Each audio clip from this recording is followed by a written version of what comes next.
మిలితే ద్వీపం. ఆ ద్వీపంలో 276 మంది సముద్రం నుండి ఈదుకుంటూ వచ్చారు.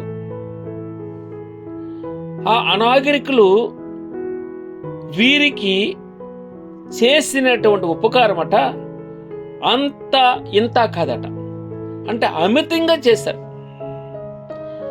ఇది ఎవరి ద్వారా అంటే ప్రభువును బట్టి, అక్కడ అపోస్తులుడైన పౌలు గారిని బట్టి,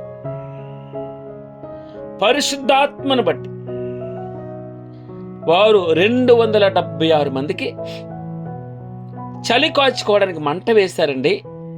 ఎన్ని పొలాలు పట్టుకొచ్చారు. వారితో పాటు అపోస్తలుడైన పౌలు కూడా పొలలు ఏరుతాడు. ఆ పొలలు ఆ మంటలు వేస్తూ ఉన్నప్పుడు విషపురుగు అనగా పాము వచ్చి కరిచి చేతికి విరాలాడుతూ ఉంటుంది. ఆయన చలి కాచుకుంటూ ఉంటాడు. ఆ ద్వీపవాసులు, మిలితే ద్వీపవాసులు, ధర్మదేవత న్యాయము అతనిని సముద్రంలో విడిచిపెట్టిందేమో. ఆ సముద్రం వాడ పగిలిపోయినప్పుడు ఈదుకుంటూ వచ్చారు. అక్కడ తప్పించుకున్నాడు. చూసావా, వీడు నరహంతకుడు, ధర్మదేవత వీడిని విడిచిపెట్టలేదు, వీడు నరహంతకుడు, చచ్చిపోవాలి వీడు అని ఆ ద్వీపవాసులు తమ మనసులో అనుకుంటున్నారు. శరీరం వాచిపోయి చచ్చిపోతాడేమో, అకస్మాత్తుగా కింద పడి చచ్చిపోతాడేమో అని చూస్తూ ఉన్నారు. వారతని శరీరం వాచును లేక అకస్మాత్తుగా పడి చచ్చును అని కనిపెడుతూ ఉన్నారట. చాలాసేపు కనిపెట్టించి ఉన్న తర్వాత ఏ హానియు కలుగుకున్నట్టు చూచి మామూలుగా ఉన్నాడు, దులిపేసుకున్నాడండి. విదిలించెను అని వ్రాయబడి ఉంది. దులిపేసుకున్నాడు. యేసు నామములో అది విషపురుగా, సమస్య, అప్ప, ఇబ్బంద, దులిపేయాలి. పరిశుద్ధాత్మ, ఆ పరిశుద్ధాత్మను బట్టి అగ్నిలో దులిపివేయాలి. కాలిపోవాలి. అది సమస్యలు కాలిపోతాయి. పేతురు రాసినటువంటి పత్రిక 5వ అధ్యాయం మనం ధ్యానం చేస్తాం. అందులో వ్రాయబడి ఉన్న సంగతి, ఈ లోకమందున్న మీ సహోదరులందరూ ఈ విధమైన శ్రమలే నెరవేర్చున్నవని ఎరిగి విశ్వాసమందు స్థిరులుగా మీరు ఉండాలి.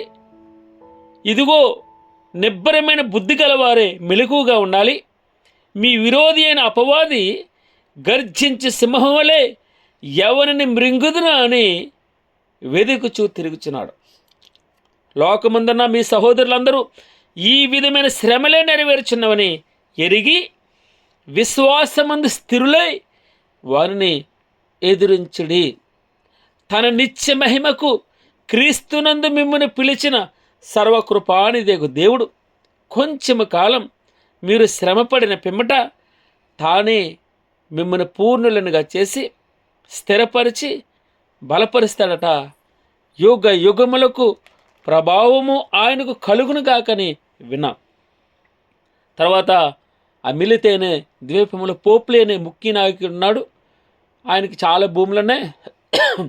తాను ఎంతో మర్యాద చేశారట. స్నేహభావంతో 3 దినాల ఆతిథ్యం ఇచ్చాడట. దేవుని నామం పేరట చన్నీళ్ళు ఇస్తే, గ్లాసుడు చన్నీళ్ళు ఇస్తే, గుక్కడు చన్నీళ్ళు ఇస్తే దాని ఉపకారం పోదండి. ఇక్కడ అదే జరిగింది. పోప్లి తండ్రి జ్వరంతో బాధపడుతున్నాడు. రక్తభేది చేత అనగా బ్లడ్ క్యాన్సర్తో ఉన్నాడు. మంచం మీద పడుకుని ఉన్నాడు. పేతురు అతనిని చూసి అతని యొద్దకు వెళ్ళి ప్రార్థన చేసి అతని మీద చేతులుంచి స్వస్థత పరిచయం. ఇది చూచి ఆ ద్వీపంలో ఉన్న కడమ రోగులు కూడా, అంటే మిగిలిన ప్రతి ఏ విధమైన రోగం చేత బాధపడేవారు కూడా అక్కడ రావడం, వారందరూ స్వస్థత పొందడం జరిగింది.